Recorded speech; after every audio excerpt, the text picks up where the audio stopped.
Now, he has led a life full of ups and downs, from a street boy to top cop, back down to a grave digger in the United Kingdom, and is today one of the region's top lawyers. Today, on Person of Interest of Jesse Rogers spoke to Professor George Wajackoyah. On this week's Person of Interest, I am delighted to have the company of Professor George Wajackoyah. When he was a young man, he definitely had the wish to be the most learned lawyer in the world, and he's simply following on that particular wish. I'm delighted, and this will be an interesting conversation, just canvassing his life generally, from coming up in Mumias, being born in Mumias, living in Nairobi, shifting base to London under unprecedented circumstances, and definitely making a name for himself despite the conditions he was in. Professor George Wajackoyah, many thanks for your time here. Thank you very much for coming into my little office here. I wouldn't say little, it's quite exquisite. Yeah, but it's home. Can't this your home? Yeah. Yes, my name, as you have said, correct, except there's a middle name known as Luchiri. Luchiri, yeah. Which actually gives me the title of the tribe. Okay. But I'm delighted to have you here, and if I may give you myself in short. Yes. Is I was a street kid, I was a policeman, I was an asylum seeker and refugee in England, a grave digger, a teacher of law, and now a Kenyan back home. Yeah. Yes, sir. And proud to be one. Thank you. Okay, now it's interesting. I'd like you to take us back initially. Yes. The young Wajackoyah, born in Mumias, you definitely found your way to Nairobi. But before that, how was your family setting? My family was divorced. My father was divorced from my mother, and I never saw my mother for many, many years until I came back from the UK, from the US, and I went to look for her. Those stories have been captured elsewhere. Yeah. She was living in a mud house, a very small, tiny room. Oh my. Now I've been reunited with her, built her home in Busia, and I think she's comfortable. Quite so. My father is still alive, though in a very grave situation at the moment because of his ailment, but he also married many wives, and we are many. Are you in contact with him? Yes, definitely. Okay, that's really proper. I take care of him, and I also take care of my brothers, my step-brothers and sisters, and that's how it is. Well, yes. Chivalry begins at home. Yes. Let's talk about growing up. It must have been tough. You've just mentioned a divorced family. Your parents were separated. What exactly drove you to coming to Nairobi? Was it out of circumstances? Yeah, there's a lot of things that I can't mention because they touch on my family. Yeah.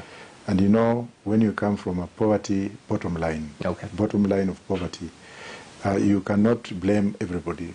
Poverty commingled with the illiteracy, poverty commingled with poverty, where the young look old because of poverty.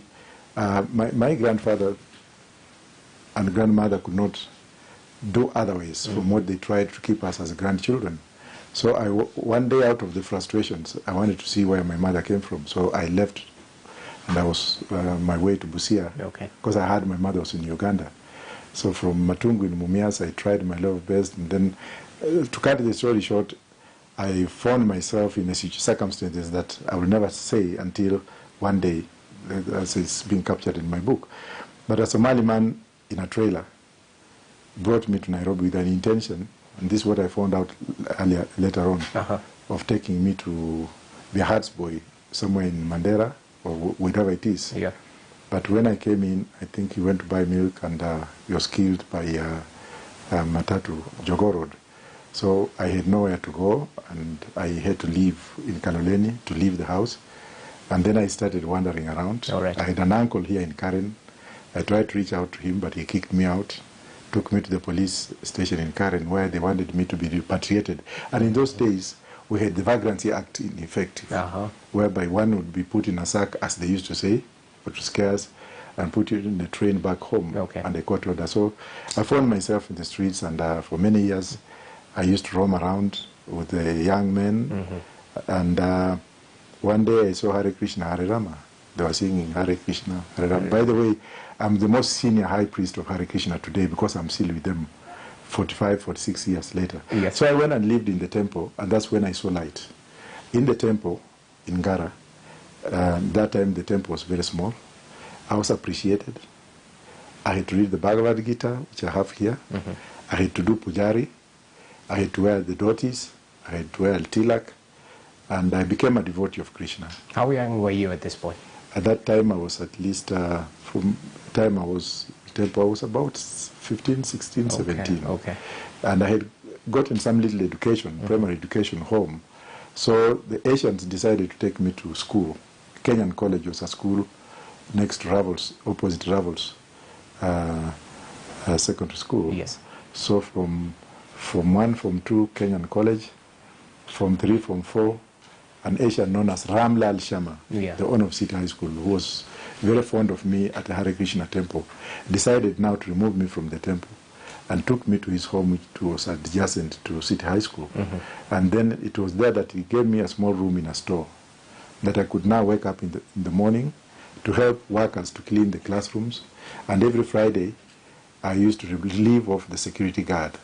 So during that particular time, Kamodo used to come in. Kamodo was a minister. J.J. Kamodo? Yes, he used to come in to see Mr. Sharma. Okay. Because Sharma was in education, Kamodo was the minister for education, and they were friends. So I was a bit of like a fast-track speaker. I would open the car, and the man would look at me. And one day he stood up and he said, Kamwana, what's wrong with you? Yeah. I said, I'm in school, sir. I'm in this big school. Yeah. So Mr. Sharma realized that Kamodo had an interest in me, and he started talking to Kamodo. And maybe that was a blessing in disguise. Yeah. So they started treating me nicely. Okay. They were giving me clothes worn by his son, Rajan Sharma. And there was also another known as Shital. And then they now took me as a family again, afresh. And later on, when I finished Form 4, in 1979, we were the last lot to do East African Certificate of Education. Yes. So Kamodo came in, and he asked me, what did you get? I said, I got Division 3, but the bottom one. He said, oh my. Do you have anything there? In fact, I thought I would get Division 4Z, but under the circumstances, I got Division 3. But I was lucky that out of Division 3, I had passed 3 subjects, which I had credits in 3 subjects. Okay. So I told Kamodo, I want to go to school. For those who might not be acquainted with Division 3, in today's KCPE, KCSE, what that might that be? Well, I'm not very much familiar with today's NE, but Division 3 that time, we had Division 1, which was very rare. Only Kibaki got those marks to go to Alliance. All right. For the elite, we had Division 2, which was now the main cardinal one, and then Division 3. Remember, this City High School was a private school. Okay. In my class, I had Mr. Kosewe. In my class, I had Ruben Dolo. In my class, I had David Mwenje. Okay. And it was more or less... but coming back to your question, I had credits in the 3 subjects that I had. And I asked Kamodo asked me what I wanted to do. I said, I want to go to school. Yeah. So he took me to Force Memorial Hospital. It was a new school from 5 and 6. But then I told him, no, I want to go to a boarding school. So the man put me in a car to Western Province, to Mumias. And he paid my fees from his own pockets. Which school was this? St. Peter's, Mumias. All right. So I did Form 5, Form 6. And then I didn't get enough grades to go to the university. So I was back again in Nairobi. Then Mr. Sharma took me back. I taught at City High School as an untrained teacher. Okay. Then I also taught at Ravels, where I taught people like Jacob Mediwo. Then I went to teach in Shikoti Girls, Western. And it was at that particular time again that Kamodo looked for me. And he said, come over. And he asked me if I wanted to join the police. I said, I don't want to be a policeman. He asked me why. Then he said, no, son, you've come a long way. Yeah. Go join, try your luck in Kakamega. So I had to go to Kakamega again. And because we were a group of Form 5 and Form 6 who were enlisted, and that's how I found myself in Kenya Police College. Okay. Well, that's interesting. So how long did you serve as a police officer? Because looking at your history, you did rise through the ranks, must have studied in Kiganjo as well. Talk to us about this. Yeah, while at Kiganjo, that was the first time Kiganjo had enough students from Form 6, from A-level. Yeah. So they put us in the same squad.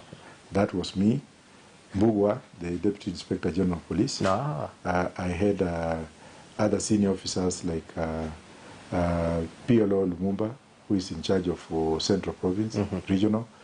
And then when I was posted to Central, Moi was very lenient. President Moi made a declaration that everyone in the police who had A-levels ought to be taken back for inspectorate. Okay. So that's when I went back to Kiganjo. And now in Kiganjo, I met people like Joseph Ashimala, who is Deputy Director of CID. Yeah. I met Mr. Kariuki, who is in charge of serious fraud. And then after the course, I was posted back to Nairobi, Pangani police station. Then from Pangani, Kasarani was opening up. So we moved to Kasarani, and I worked for a short time before I joined the national security. Okay. So in total, I worked for more than 9 or 10 years. In the force? In the force. Well, that's interesting. When did things hit the fan, quote unquote? Yes, when Dr. Oko was killed, some of us were asked to investigate. From the intelligence perspective, obviously, they wanted to know in details what had happened. Even though I'm not going to open up seriously on this because the matter is in court. We understand, but definitely. I did do what I did, and maybe I rubbed wrong shoulders at that particular time. While investigating? While investigating. And of course, we are using designed methods of listening to the phones. And this is the first time I'm talking about this, yes. by the way. I understand. Yeah. I've seen the previous interviews. You're always very cagey about it. Yes. Especially since it's in court. Yes. Yeah, but listening to the phones, and some people handed us to doctor the information, and we said no. So ended up being transferred from one station to another station. Eventually, I was beaten up very seriously by the man in charge of security for national, special branch at the airport. And I was arrested. I didn't know why, but I think it was time for me to be... This were your colleagues arresting you? Yes, okay. And beating me. Oh my. And they took me to Jomo Kenyatta police station. Okay. Jomo Kenyatta International Police Station. And from there, the things that happened to me, that's a history for another day.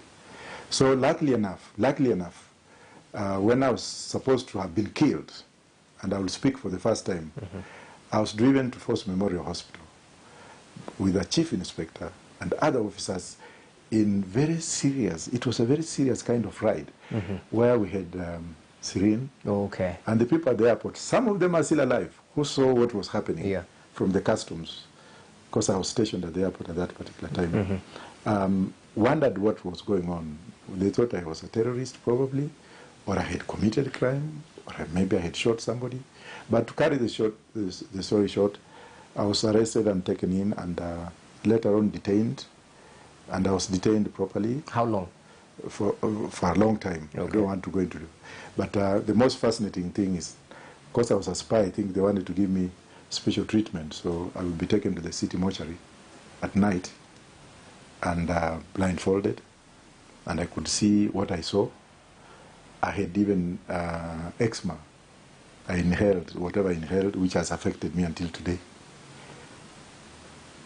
So it literally was a dead man walking. It must have been tough. Yeah.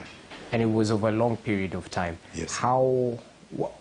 Reprieve came in what way? Because now this is the time now when I was taken to the Force Memorial, as I said, for purposes that we didn't know. But this Mr. Smith-Hemstone, the American ambassador at that time, I think got wind of it, and whatever happened. I found myself where I found myself in Europe. Okay. And after 2 weeks, because when I went to England, when I was taken to England by the Americans, I don't know what their intention was. Probably they were supposed to take me to the US. But then a government delegation was dispatched for me to be returned. It was led by the late Ndolo Aya, the then Minister of Foreign Affairs,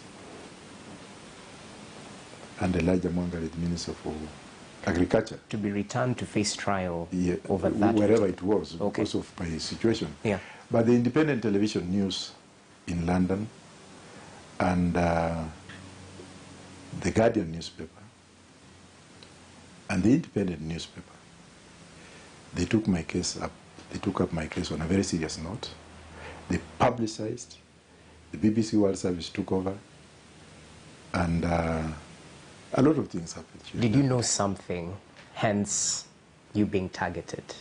Might that have been a valid reason? I didn't know much, but because I was a spy, definitely people thought that I had run away with the Wukos matter, and they wanted to seize on. And you know, the suspects that had been mentioned at that particular time were still alive. Now, definitely, things have not happened that way. But things happened, and I do not want to go into nitty-gritty. Okay. Is this your passion for immigration laws? Is this where it comes from? Well, that could not be the point as well, because when after that I was integrated in the community, so I had to look for a job. Okay. So I became a grave digger in Highgate Cemetery, and then earned my living, and I didn't know that I could go to school for free since I was a refugee, because I lacked that information. Yes. I only knew it when I was finishing my first degree. Okay. So Julie Ward's father, Mr. John Ward, when he was coming here, ITN asked him if he could get in touch with this lawyer, James Orengo, who actually now went to my school and retrieved my certificate and gave them to Julie Ward and to John Ward, and he came in, and that's how I went to law school. And then I did what I did in law school. Then now... while working, you were doing law school while working this time? Yes, yes. As a grave digger still? Yes, yes, and as a security guard as well. You can check my pictures and whatever. So from there now, I developed a passion in immigration law.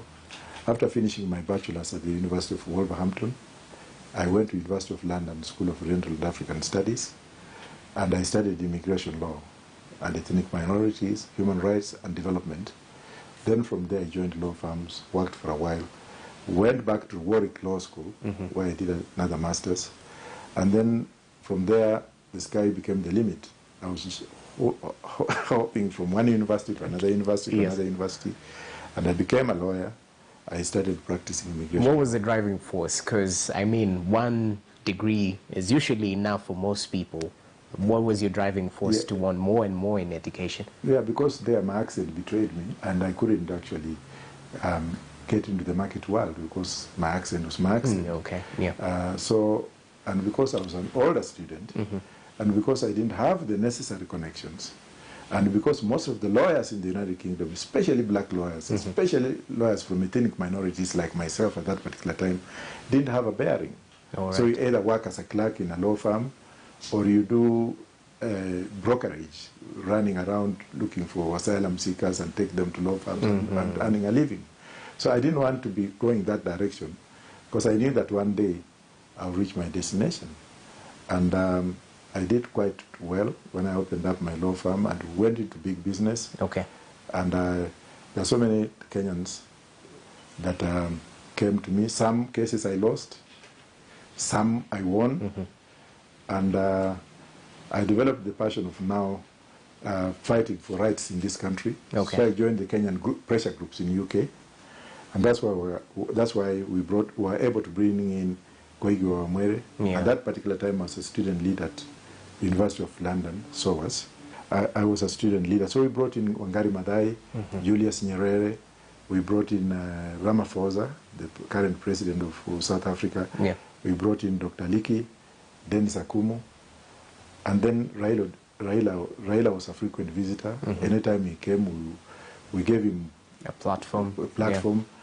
And then we had also Nginyo Kariuki, the late Nginyo Kariuki, the Ngengi Muigai, and we became a bastion of emancipation for Kenyans seeking more rights, and that's how we joined the world of agitation and working hard for our country, towards the democratization of this country. Okay, that's interesting. Was it all rosy? You've been quite brief about your stay abroad. Was it all rosy? It wasn't, because I had to move to the US. At what point was this? That was in 1999 when I moved to the US and then came back, and then 2001 is when I moved permanently. Okay. And then my passion was I'd had enough of Britain, I'd had enough of practice, I had enough of racism. So I went to the US, and the first day I went to the US, I saw the big vehicles, big roads, big mud. I was like, this is where I belong. So I actually went to the US without a penny. Where did you settle? I had a Kenyan who welcomed me in Maryland, and that lady is now here in Kenya. I do have to applaud Joyce Momanyi and her family. They welcomed me in Maryland, and they gave me a footprint to start on. A starting point. A starting point. And then I worked in team cells, sew companies, dust sew companies. I picked needles in hospitals. And then there was the Kenyan Kikuyu families that again took over. And I don't know why Kikuyus have always been helping me wherever I go. Yeah, Kamodo first of all. John Ngugi in London. And now I had,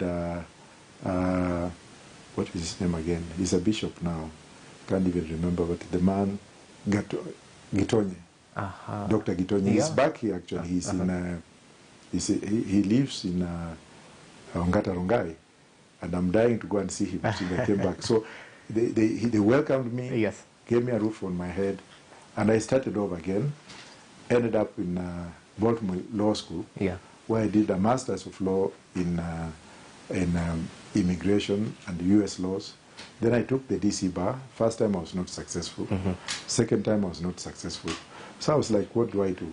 So from there I moved to California, and then I did a lot of things in California before I became an adjunct professor. I became an adjunct professor at American Heritage University. Then I started giving lectures in Cal State universities like Fullerton, Riverside, Sacramento. And later on, I also got involved in speaking engagements. And when Schwarzenegger was actually retiring, Terminator, Arnold Schwarzenegger. So my member for Congress, State Congress, nominated me for a doctorate because they had seen the kind of work I was doing. So they nominated me, and I was discussed. The people who were nominated were approved by State Congress. And I got my doctorate that particular time, which was honorary. And I want to make this very clearly, that people are not mistaken. Currently, I'm now doing my PhD. But initially, the doctorate I got was honorary doctorate. And I taught for so many years, worked in various law firms on immigration. And then I decided to come home. Before we talk about coming home, family, did you... Oh, yes. Tell us about the family aspect. At what point, in London or in America? I had my 3 children. My son plays football. I wouldn't want to mention a lot. My daughter is going in for medicine in Cambridge, my last born. Salima. And then Hajara, who is the firstborn, has completed the university. She's working. Shafiq, who is my son, the footballer, is also a water engineer with one of the companies. And when I moved to the US, of course, the mother, she's an American, and she's working with American Airlines. We are together. We have a family in London, we have a family in the US, extended family. Then we also have little things that we do on farming in Texas. And I wouldn't want to go into details. How is it being a global citizen? I get the idea that you're welcome in Kenya as much as you're welcome in the United States and other countries. How is it? Well, as I may elaborate on that, my education has opened doors. I've had to rub shoulders with a lot of people through my networking capabilities.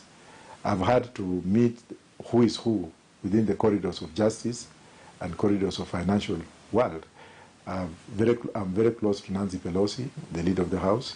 I've also used other talents. I'm more or less like a musician, but I'm a salsa dancer. Are you serious? Yes, I dance salsa. I'm a salsa instructor. And I also I also learned how to do the staple dancing. Staple dancing where you can use your feet. The Irish? The Irish With the tap shoes, and they usually have the tap shoes. This is interesting. So I mix the two with salsa, and it becomes something else. I've also been instrumental in doing a lot of things for society, using my connections abroad, and I'm well oiled in terms of networking. Okay. In UK, US, Canada, and Latin American countries. And so is African countries. So you're a living example of that saying, your network is your net worth. It's my network, and it's network. That's why we see like now, Jerry Rawlings, a great friend of mine. I've also had the former president of Nigeria, Goodluck Jonathan, a great friend of mine.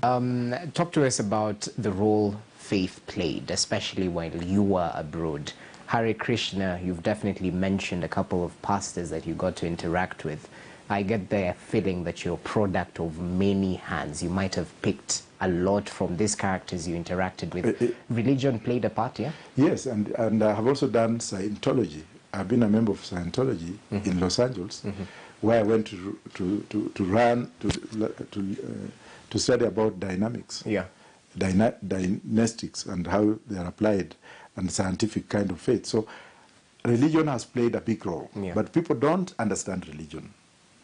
There is a way of understanding philosophy of religion, and if you want actually to contextualize your ideology, to be a smart thinker and a smart networker, you have to accept other people's religion. But you don't just accept, go in them there and find out what happens. I've read the Quran. My kids are Muslims. Now they have been converted into Christianity. I have read the Bhagavad Gita. I have read the Bible from childhood. I preach also in the churches. So when it comes now to this is essence of, and also the Scientology. I've also done Latin. I've also done dynastic theories in the Church of Scientology in the United States. I've done also biblical studies. And if I mix both of them, then I'm something else. Yes. My spiritual level goes very high. Definitely. Right now, if I go to a place, people look at me and they want to know, who is this man? So sometimes I look at myself and I say, is it because of my beard? Is it because of what? But those who understand me like Prophet Owor or Prophet T.B. Joshua, they see some kind of power, because of the way I passed through life without being killed, being shot with a bullet in the body and what have you. I'm still alive because of my faith, that's number one, because of my resilience, that's number two, and because of my determination not to give up in life. There must be a higher calling, and we'll get to that higher calling, especially when you came back to Kenya and decided to vie for president, and you hit the ground running after that. You became synonymous right here within the immigration law with corridors. We'll definitely get to talk about that after this short break. Remember, you're watching Person of Interest right here with Professor George Wajackoyah. Do stay with us. We'll be back after this short break.